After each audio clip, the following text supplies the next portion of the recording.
We teased the story yesterday. We'll talk about what teaser stories mean, but we're talking about it now. We got sandwiches on the brain. We had pickle sandwiches the other day. We had other sandwich places going out of business.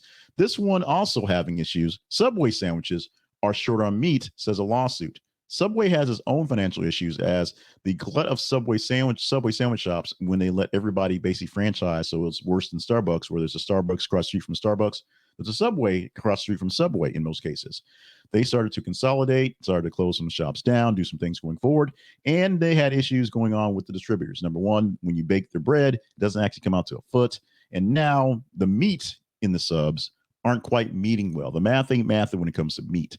Customers are being misled by the advertising in sandwiches where more meat is being the sandwich pictures or actually being claimed to be there than actually showing up in your sub. The file is class. This is filed as a class action lawsuit. Alleges that Subway's ads materially overstate the amount of meat included, especially in the steak and cheese and other meat-centric subs, because it's meat. Subway has previously faced lawsuits over product misrepresentation, including the length of the footlong subs, and of course, there's the tuna actually tuna, which are big issues. If you're buying a tuna sandwich, is it tuna or is it filler? If you're buying a foot-long sub, but it's only 10 and a half inches, does it matter that much? Here is where things come to head.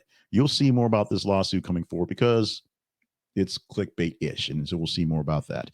It also may be, as I said, news for today has been more on the petty side, so it might be more of a petty thing. But there are people who will go through. I know. Remember when I was at Starbucks? Yes, I worked at Starbucks. They tell you about the people that come through to actually do their inventory, do their evaluation of you. Someone will come in and order a latte and order a cappuccino, and then go out to the car, and they have a scale sitting in their car, and they'll weigh it to make sure that you've actually have the right amount of milk, right amount of coffee in there, so that you're not overpouring and underpouring people with the actual consistency. So it's right there. There are people who check for these things because it really is valid. And there's people out there who is trying to make a quick buck off of lawsuits and class actions as well. We'll see if you make a quick buck and whether they'll drop the sub prices on the app by another dollar just to make up for it. Probably what's going to happen.